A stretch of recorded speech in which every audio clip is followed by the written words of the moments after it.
Mpende Msipende next year ninaoa. Sitaki kuambia ninaoa nani, lakini nitaoa. Na nitaoa Mpende Msipende. Okay. Nitakie nioe nitaoa. Mkikataa nitaoa. Next year ninaoa. Next year utaoa. Nitaoa. Na mtakula chakula yangu Mpende Msipende. Mwezi. Moment of my life ni wakati nyanyangu alikufa. Nyanyangu mwenye alinilea. Wakati good afternoon. Good afternoon. Mambo vipi? Fiti. Na kuona umerudi kwa form. Nimekwepo na niko na form kwa sababu Biblia inasema grace ya God is sufficient. Na kama hujafariki kwa nini ukasirike? Kwa sababu kuna watu wazuri wanapigania maisha hospitalini kwa ICU, kuna watu wanafariki kwa majali. So ukiwa hai lazima ufurahi kwa sababu ile gift the biggest kwa life yako yenye Mungu amekupatia ni kupumua hewa ya free. Umeelewa? Na kuwa na furaha. So niko na furaha. Kweli. Chairman, kwanza before tuende mbali, kuna ngoma moja uliachilia just the other day. Nataka tuanze kuongelea ngoma yako mpya.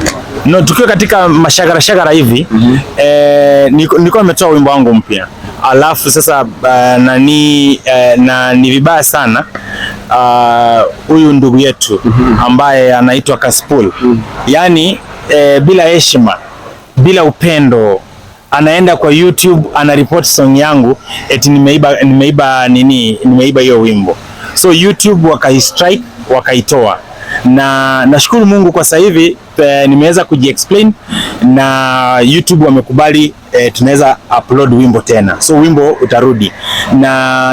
So kwa sasa hivi ningetaka tu kuaddress wa Kenya, niwaambie mahali wanakutana na Kasipul, wamwambie maisha si ya chuki, tusikue hivyo, tutakiane mema. Kasipul ananitakia mabaya.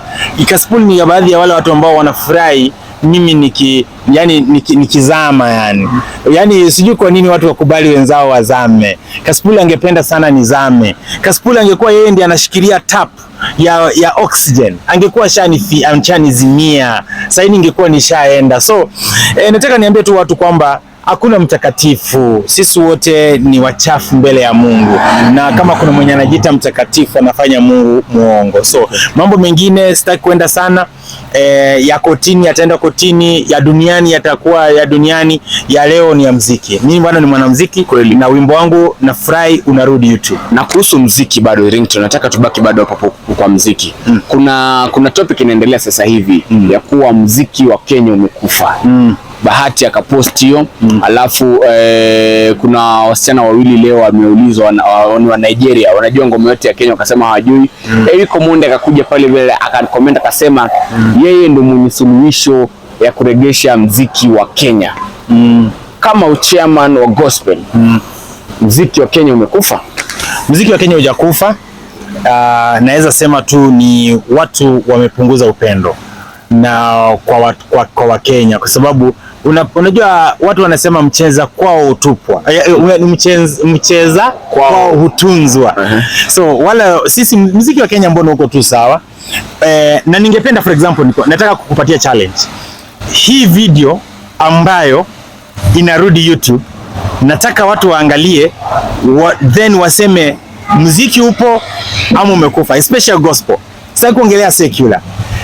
Secular iko na issue zake. Gospel music, angalia hii video yangu ninatoa, angalia quality, angalia kila kitu, angalia kila kitu. Ukiona hii wimbo yangu ya delete hii yenye narudisha YouTube kama si nzuri, basi muziki gospel imekufa. Lakini nadhani tunajaribu sana. Guardian Ninja anajaribu, DK ametoa ngoma anajaribu, Size8 anajaribu, mimi najaribu, watu wanajaribu, Mochutro anajaribu, wasanii Mashmwana anajaribu, wasanii wanajaribu bana. Tunajaribu tu. Ni ile tu kwamba tunahitaji upendo zaidi. Tunahitaji watu watupende zaidi. Waweze kuposti nyimbo zetu bila si kuambia wapost. Unajua Wakenya wanaposti nyimbo za wa Nigeria bila kuulizwa. Wakenya wanaposti nyimbo za Tanzania bila kuulizwa. Wakenya wanataka uambie nipostie wimbo. Unaelewa? So ikifika tu mahali watu ujue. For example, kuna kinyozi unaenda, unapata wanasikiza muziki wa nje ya nchi. na wananinyoa mimi Ringtone, na mimi nategemea watch muziki wangu nipate hela niende niwalipe kwa kinyozi. So nataka wasanii wa Kenya waanze kuangalia kwamba lazima tujenge economy yetu ya muziki ya industry.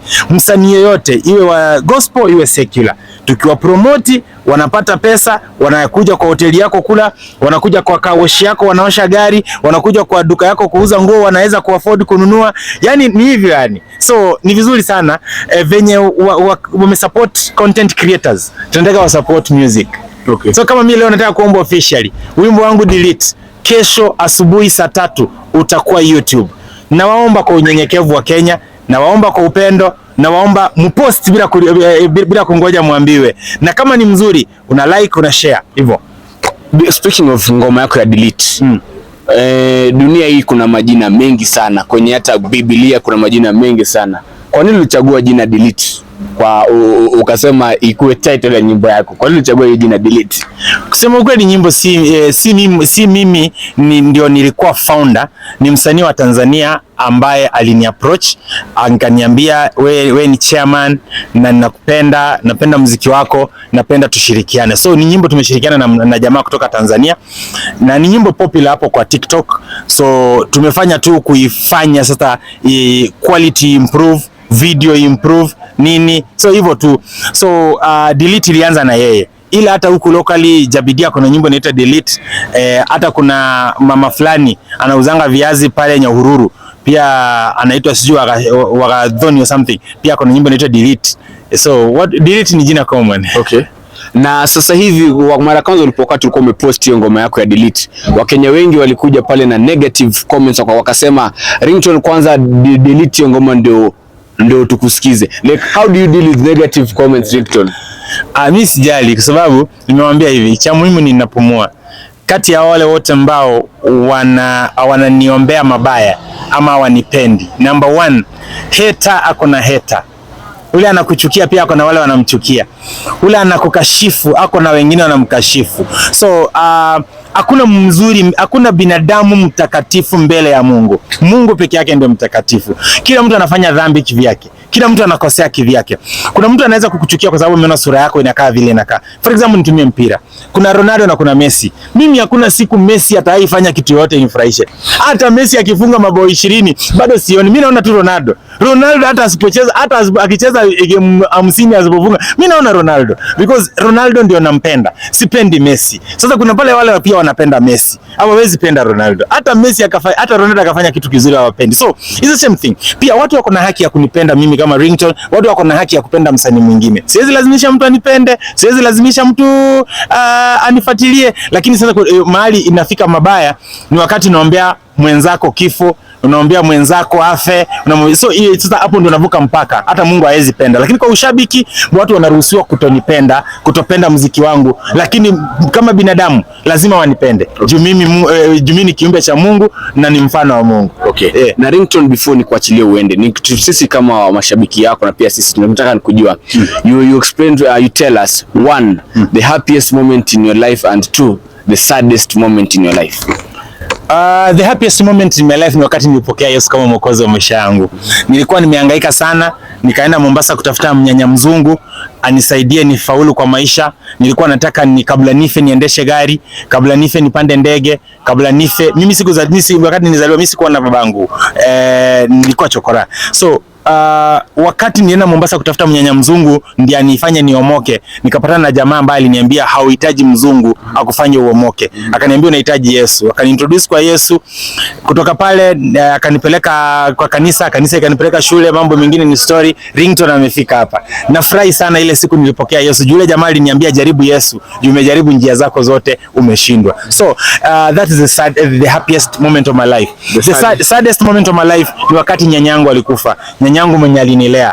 Wakati mimi nilikuwa mdogo nililelewa na nyanyangu. Nyanyangu wakati alifariki nililia sana. Na kutoka siku hiyo sidhani kama nimelia tena zaidi kushinda hivyo. So saddest ndio hiyo na happiest ndio hiyo. Ringtone, before ni kuachilia uende inde ya mwisho. Watu wa Kenya wanajiuliza Ringtone miaka inaenda. Sasa tuko 2023. Ringtone unaoa lini bwana? Sasa sijui kwa nini tunaleta mambo ya Mungu tunachanganya na mambo ya dunia. Lakini si Biblia inasema mwanamke ataacha wazazi wake. mwanaume pia ataacha wazazi wake waende washikane, alafu wakuwe kitu kimoja. Hata Adam na Hawa. Tutakasirisha nianze kukuhubiri hapa. Haya sawa. Niwache niwapeza ndani. Lakini sitapeana details nyingi. Harusi inakuja next year. Na harusi itakuwa ya kufana. Na harusi watu watakula sana. Na harusi itakuwa ya kihistoria. Upende lazima ukuje kwa harusi yangu ukule, na ukikataa chakula tutakuletea kwenye nyumbani. So mpende msipende, next year ninaoa. Sitaki kuambia ninaoa nani, lakini nitaoa. Na nitaoa mpende msipende. Nitakie nioe nitaoa. Mkikataa nitaoa. Next year ninaoa. Next year utaoa. Nitaoa. Na mtakula chakula yangu mpende msipende. Mwezi. Na mtasherehekea kwa harusi yangu mpende msipende. Mwezi achana nao. Mwezi itakuwa mwezi wa Bwana. Itakuwa hii Nairobi ama wapi? Sasa mimi ni Nairobi bro. Si mimi ndio chairman wa town. Nairobi, yani si ndio making wa town. So lazima ikuwe Nairobi. Sawa. Na KRG si ndio mwenye town KRG? Hapana, KRG si mwenye town. KRG ni kijana tu anapiga kelele. KRG hawezi bishana na mtu kama mimi. Tomorrow Saturday